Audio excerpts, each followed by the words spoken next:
I'm going to talk about scales in the left hand today. And one of the things I really like about the Stick's fifths tuning is the way that you can see patterns of scales much more clearly than you can with the fourths tuning. The main reason for that is because it usually divides the scale up onto two strings in a very clear pattern that's easy to see. In a series of videos, I'm going to talk about different kinds of scales, diatonic and chromatic, but we're going to start with the pentatonic scale today. I'll show you major and minor pentatonic scales, and I'll show you some strategies about how to learn the visual pattern of the scale, and also some ways to practice them with consistent fingerings so that it's easier for you to remember how to get around within the scale. In this video, I'll be using some symbols for different fingers. These are taken from Emmett's Free Hands book, and the circle indicates a first finger or index finger. The diamond indicates your middle finger, and the triangle indicates your ring finger or third finger. Also, if a symbol has a black center, then that means that it's a tonic or root note of the scale. And if it's white all around, then that indicates that it's not the tonic or root note of the scale. The first thing I want to show you is the basic pattern of a pentatonic scale on 5 strings. And since it's a 5-tone scale, it repeats the same pattern every 5 strings. So the first string of the pattern, and we're going to play a minor pentatonic scale to start. The first string of the pattern starts, we'll play a D minor pentatonic. So here's the root, and then we go up minor third, and there's the minor third, and then the fourth, and then the fifth, and the minor seventh, and the octave. And what you'll notice is that we have the same exact pattern of notes on those 2 strings. The root, minor third, fourth, fifth, minor seventh, and octave.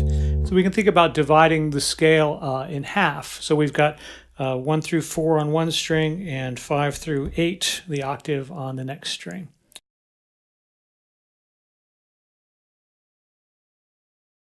So let's talk about the fingering choice that we're using here. Because the notes are so spread out, I want to move my hand to play the note instead of trying to park my thumb and rock the hand around a pivoting thumb. And also, instead of using what might seem like a logical fingering of 1, 3, 4 to play this, which forces me to bring my pinky around into the equation, I keep my hand much more open if I just use 1, 2, 3. And then for the next string, 1, 2, 3. Okay, 1, 3, 1, 3, 4, 1, 3, 4 versus 1, 2, 3, 1, 2, 3. So try both ways out and see which one is more comfortable to you. Now on the next string, we're going to go up a half step here, and in that case, so that we have the octave of the minor third there. So the third string pattern is 2 whole steps. So that's 3, 4, 5, like that, minor third, fourth, and fifth. And then for the next string, we're going to go back to that same fret. So there's the seventh, and then here's the octave again, the tonic, and this is the double octave. And then with the third finger, we're going to play the minor third there. So that pattern is kind of a mirror of the pattern that we have below the middle string. So this middle string is 2 whole steps, and then we have a whole step and a minor third, and then for the next string we also have a whole step and a minor third. So the top 2 strings kind of mirror the bottom 2 strings in the way that they look. The bottom string we have a minor third and a whole step. The top string we have a whole step and a minor third. So that whole fingering pattern for all 5 strings is the same. 1, 2, 3, 1, 2, 3, 1, 2, 3, 1, 2, 3, 1, 2, 3. And that's nice because I have consistent transitions between the highest note on each string and the lowest note on the next string. That will become important later on when we start to look at diatonic scales especially. When I want to move up in position on the board, I have a really easy way to remember what the pattern's going to look like as I go up. So the next position on the board is where that minor third is. So if I'm starting my scale there, All right, and then this becomes the major pentatonic scale now because I'm starting on the minor third, so that's the relative major of the original root, the D minor. So I play F, G, and A. Well, that's the same pattern of notes that I have here, but now I'm playing it here. So that's minor third, fourth, and fifth, but that becomes within the major pentatonic scale, that becomes the root, the second, and the major third. Okay? And that's the third string pattern is now on the bottom of the scale here. So third string pattern. And so you know from there that the next string is going to be the fourth string pattern, which is whole step followed by minor third. The next string is the same pattern, which would be what was the fifth string pattern before here. We drop that down an octave.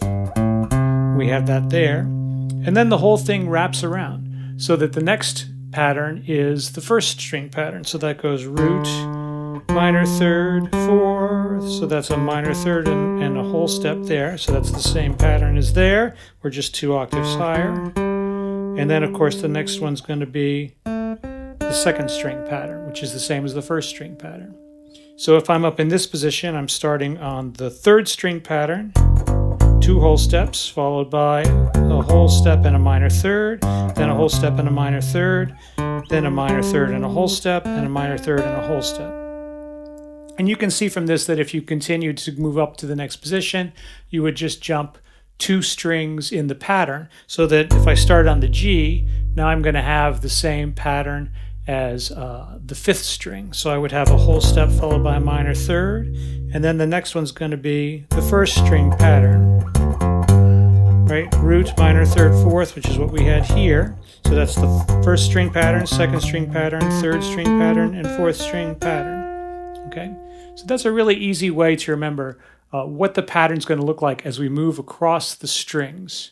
Starting again with the first string pattern, second string pattern, third string pattern, fourth string pattern, fifth string pattern. Okay? And you can practice up and down these scales. And I recommend practicing descending as much as you would practice ascending. So I'm going to go up and down the pattern.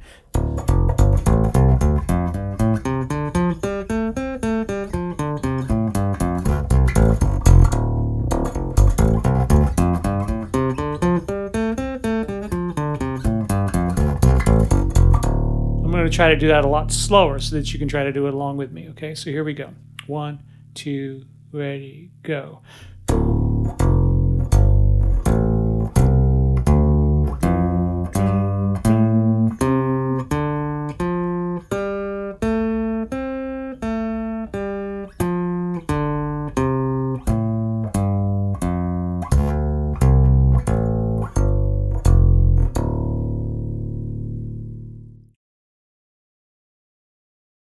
So in the next lesson, we're going to talk about how to apply this, what we've just learned about these shapes, to start building some bass lines in pentatonic scales.